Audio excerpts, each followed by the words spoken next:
সালামু আলাইকুম। অন্য মঞ্চের আলাপচারিতায় আপনাদের সকলকে আমন্ত্রণ জানাচ্ছি। খবরের অন্তরালের খবর নিয়ে ক্যালকাটা ডায়ালগস থেকে আমি মনোজ দাস বলছি। আজ কলকাতায়, আজকের এই সোমবার, আজ কলকাতায় বিজয় দুর্গ, যেটা নাম সাধারণভাবে প্রচলিত ফোর্ট উইলিয়ামস, যেটা পূর্বাঞ্চলীয় যে ভারতীয় সেনার হেডকোয়ার্টার, তো সেই ফোর্ট উইলিয়ামে বা বিজয় দুর্গে আজ এতক্ষণে আলোচনায় বসে গেছেন, আলোচনা চলছে।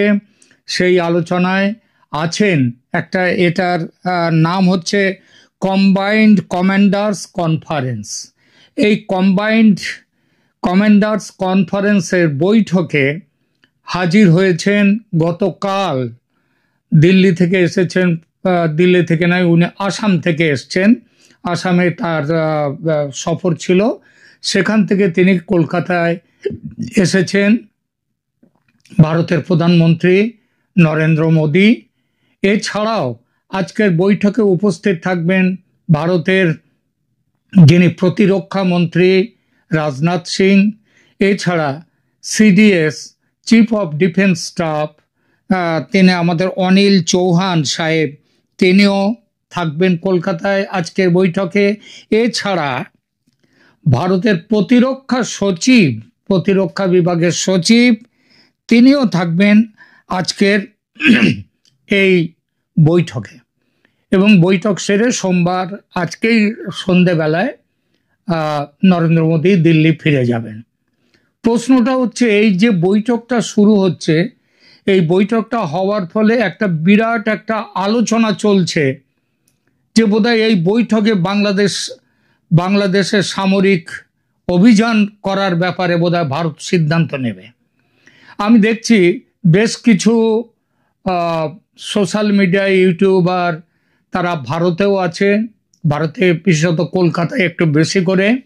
এছাড়া যারা বাংলাদেশে আছেন তারাও পর্যন্ত ভেবে নিয়েছেন বোধহয় আজকে আলোচনা করে টোরে তারপরে ঝাঁপিয়ে পড়বে ভারতের সেনা, বাংলাদেশে ইউনূসকে হটিয়ে দেবে, সেখানে শেখ হাসিনাকে সেখানে নিয়ে গিয়ে প্রত্যাবাসন করবে, তাকে বসিয়ে দেওয়া হবে তার ক্ষমতায়।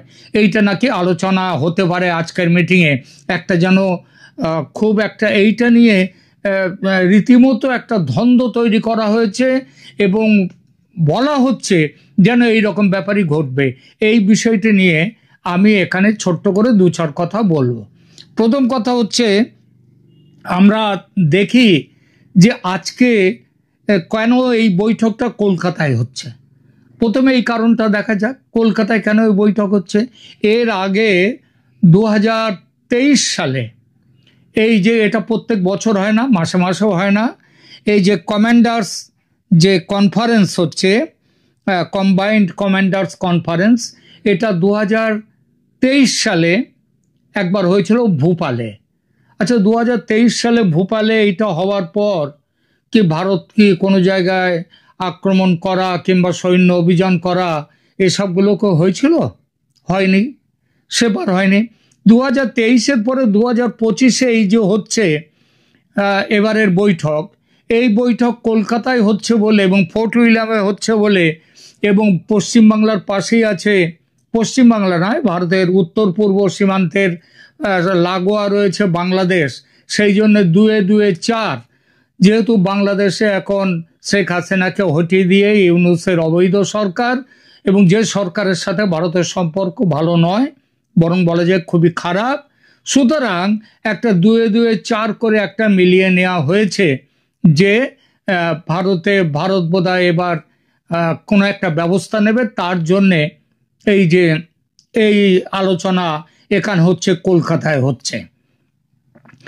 কয়েকদিন আগে মে মাসে অপারেশন সিন্দুর করে পাকিস্তানে ওই যে পহেলগাঁওতে যে সন্ত্রাসবাদী কাণ্ড ঘটেছিল, 26 জন ভারতীয়কে তাদের ধর্ম দেখে হত্যা করা হয়, তার বদলা নেওয়ার জন্যে ভারত অপারেশন সিন্দুর করেছিল মে মাসের গোড়ার দিকে, প্রথম সপ্তাহে পেরিয়ে 7 তারিখ। এখন যেটা প্রশ্ন হচ্ছে যে পাকিস্তানের সাথে লড়াই করবার জন্য কি ভারত তার আগে কোনো রকম এরকম কনফারেন্স করেছিল কিংবা কোনো কিছু বলেছিল যে এরকম লড়াই করতে যাব? কিচ্ছু বলেনি। লড়াই করে এরকমভাবে ঘোষণা করে লড়াই হয় না। আর আজকে ফোর্ট উইলিয়ামে, বিজয় দুর্গে, সেখানে মিটিংয়ে ভারতের প্রধানমন্ত্রী, প্রতিরক্ষামন্ত্রী, সিডিএস আরও অনেকেই তারা হাজির রয়েছেন। এরপরে বাংলাদেশে পাকিস্তানের বিরুদ্ধে আক্রমণ করতে গিয়ে, পাকিস্তানে আক্রমণ করতে গিয়ে ভারতকে এই ধরনের মিটিং করতে হয়নি। আর তার থেকে অনেক কম শক্তিধর বাংলাদেশকে আক্রমণ করবার জন্যে ভারতকে এইসব আলোচনা করে এগোতে হবে? এটা যারা বলেন তারা ঠিক বলেন না। এটা বলার একটাই কারণ হচ্ছে, সেটা হচ্ছে যে তার যে কি বলবো, একটা বাজারে একটা যার কোনো ভিত্তি নেই এমন একটা খবর চাউর করে দেয়া। আপনার তা হলেও একটা কতগুলো প্রশ্ন আসে, আমি কি কেন এটা কলকাতায় এটা কেন হচ্ছে? কলকাতায় এটা হওয়ার কারণ হচ্ছে, দেখুন, এটার মূল কারণ কম্বাইন্ড কনফারেন্স। এটা হচ্ছে কিসের জন্যে? তার ঘোষিত উদ্দেশ্য হচ্ছে যে ডিফেন্স গ্যাদারিং করা যে হচ্ছে, সেটা টাইমিং অ্যান্ড লোকেশন এটা দেখা বা পশ্চিমবাংলায় হচ্ছে। সুতরাং এর পেছনে একটা কারণ আছে। কারণ অবশ্যই, নইলে অন্য জায়গায় কেন হতো না? কারণ তো নিশ্চয়ই আছে, কিন্তু আগে আমি বলবো প্রকাশ্য কারণ, এবং পরে বলবো যদি গোপন কারণ কিছু থেকে থাকে তাহলে সেই গোপন কারণটা কি সেটা আমি এরপরে বলবো। দেখুন, পশ্চিমবাংলা প্রথমে হচ্ছে কলকাতায় কেন এটা হচ্ছে? কলকাতায় এটা হওয়ার কারণ হচ্ছে, এটা স্বরাজ্য ম্যাগাজিন, সেই স্বরাজ্য ম্যাগাজিন একটা ইংরেজি পত্রিকা, তার থেকে আমি স্বরাজ্য ম্যাগাজিনটা অনেকটা হচ্ছে এটা ভারতের জাতীয়তাবাদী পত্রিকা, এবং বলা হয় যে বিজেপির সাথে ভারতীয় জনতা পার্টির যে আদর্শ, সেই ভাবাদর্শ তার কাছাকাছি এই পত্রিকা, সেই অনুযায়ীও তাদের একটা ছবি আছে। সেখানে বলছে যে this is the decision to convene the apex level military brainstorming forum in Kolkata after more than 2 years is strategically deliberate. 2 বছর পরে এটা হচ্ছে, সত্যি স্ট্র্যাটেজিক্যালি এটা খুব ভেবেচিন্তে করা হচ্ছে। The Eastern Command headquarters at Fort William বা বিজয় দুর্গ serves as India's primary military nerve center, overseeing the eastern frontiers including the sensitive 4096 kilometer border with Bangladesh. তার মানে 4096 কিলোমিটার যে দীর্ঘ বর্ডার বাংলাদেশের সাথে, এবং সেই বর্ডার দেখার জন্য এবং পূর্বাঞ্চলে আমাদের ভারতের যে প্রাইমারি মিলিটারি নার্ভ সেন্টার, স্নায়ু কেন্দ্র হচ্ছে এই ফোর্ট উইলিয়াম বা কলকাতার ফোর্ট উইলিয়াম দুর্গ, বিজয় দুর্গ, সেই জন্যে এখানে করা হচ্ছে। এইবার বলি যে এই টাইমটা, এইটা কেন এত গুরুত্বপূর্ণ এই সময়ে করাটা? তার কারণ হচ্ছে অপারেশন সিন্দুর হয়েছে। অপারেশন সিন্দুর শেষ হয়ে পাকিস্তান হেরে যাওয়ার পর পাকিস্তানের বিভিন্ন নেতা মন্ত্রী তারা ঘোষণা করেছেন, এবার এমনকি আসিম মুনির পর্যন্ত বলেছেন এবারের লড়াই ভারতের পূর্ব সীমান্ত থেকে হবে। শুধু পশ্চিম সীমান্ত নয়, পূর্ব সীমান্ত, মানে নর্থ ইস্টার্ন স্টেটস। নর্থ ইস্টার্নে কারা দেখছে এখানকার দায়িত্ব ভারতের মিলিটারির পক্ষে? সেটা হচ্ছে ওই ফোর্ট উইলিয়াম, বিজয় দুর্গ। তো এইখানটায় যখন এইটা বলা হয়েছে, তখন ভারত কলকাতায় এইটা সম্মেলনটা তৈরি করে, এখানে কনফারেন্সটাকে ব্যবস্থা করে, এখানে তার একটা বার্তা দিল পাকিস্তানকে এবং পাকিস্তানের সাথে সাথে বাংলাদেশকেও, যে তোমাদের যেসব হুমকি ধমকি দিচ্ছ আমরা সেগুলো কিন্তু ঠিক মনে নিচ্ছি না, আমরা তার থেকে সতর্ক আছি। কিন্তু তার মানে তো এই নয় যে তোমরা হুমকি ধমকি দিচ্ছ বলে আমরা এখানে মিটিং করে তারপরে ঝাঁপিয়ে পড়ব, এরকম কথা তো নয়। তাহলে এর মধ্যে আলোচনার বিষয়টা কি? দেখুন, সরকারি অভিযান দিয়ে আমি আগেই বলেছি যে সিদ্ধান্ত ঘোষণা করে, সরকারি ঘোষণা করে যুদ্ধে নামা এটা কোনো দেশ করে না। ভারতও ইতিপূর্বে করেনি, পাকিস্তানের সাথে যতবার যুদ্ধ হয়েছে। আর বাংলাদেশের সঙ্গে যুদ্ধ করার আগে এটা তো কোনো প্রশ্নই নেই। এই সম্মেলনের আলোচ্য বিষয়গুলো হচ্ছে সীমান্ত নিরাপত্তা, চীন বাংলাদেশ সম্পর্ক, চীন বাংলাদেশ পাকিস্তান এদের এক কাছাকাছি হওয়া।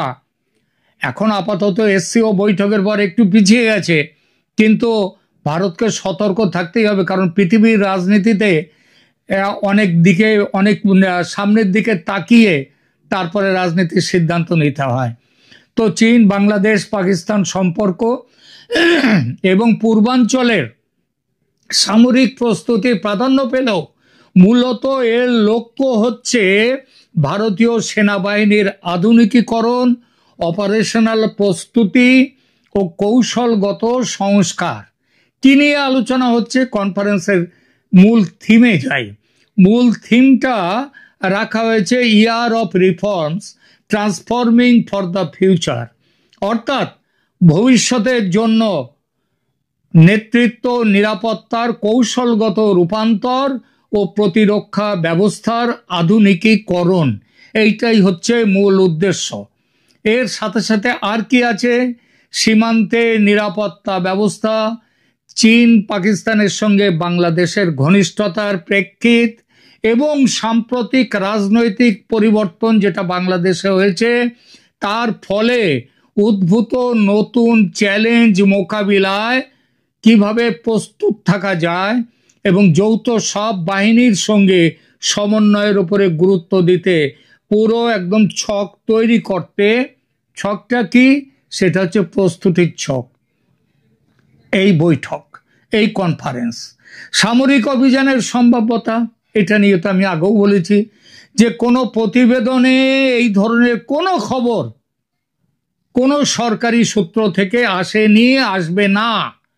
কোনো প্রতিবেদনে বা ফাঁস হওয়া সূত্রে বাংলাদেশে সরাসরি সামরিক অভিযান যেমন cross border strike, limited military action বা যুদ্ধ ঘোষণার মতো সিদ্ধান্ত নেয়ার বিষয়ে আলোচনা বা প্রস্তুতির কথা প্রকাশ পায়নি। তাহলে কেন এটা বলছি? ওই যে একটা অহেতুক, ভিত্তিহীন একটা উত্তেজনা তৈরি করা এবং সেই উত্তেজনার খবর দিয়ে পাঠককে কিছুক্ষণের জন্য অভিভূত রাখা, কয়েকদিনের জন্যে। এখানে যেটা হচ্ছে, ভারত অতীতেও যেমন অপারেশন সিন্দুরের সময় তারা পাকিস্তানের চরম সীমান্ত উত্তেজনাও আগে থেকে সামরিক হস্তক্ষেপের বিষয়টি সরকারি স্তরে গোপন রেখেছে এবং একমাত্র সন্ত্রাস বিরোধী প্রয়োজনে সীমিতভাবে ব্যবহার করেছে। সুতরাং এই মুহূর্তে কনফারেন্সের আলোচনা ও ঘোষিত এজেন্ডা থেকে স্পষ্ট যে বাংলাদেশে ভারতের সরাসরি সামরিক অভিযানের সিদ্ধান্ত নেয়ার মতো কোনো ঘোষণা বা ইঙ্গিত নেই। সম্মেলনটি সীমান্ত নিরাপত্তা ও বৃহত্তর কৌশলগত প্রস্তুতি ও সংস্কারমূলক সিদ্ধান্তের দিকেই বেশি মনোযোগী। এটাই হচ্ছে মূল কথা। এর বাইরে কোনো কথা কিন্তু নেই। ভারত সামরিক অভিযান করবে বাংলাদেশে, যারা যা বলছে এটা ভুল বলছে, মিথ্যে বলছে। এখানেই রাখছি, ভালো থাকবেন, ধন্যবাদ।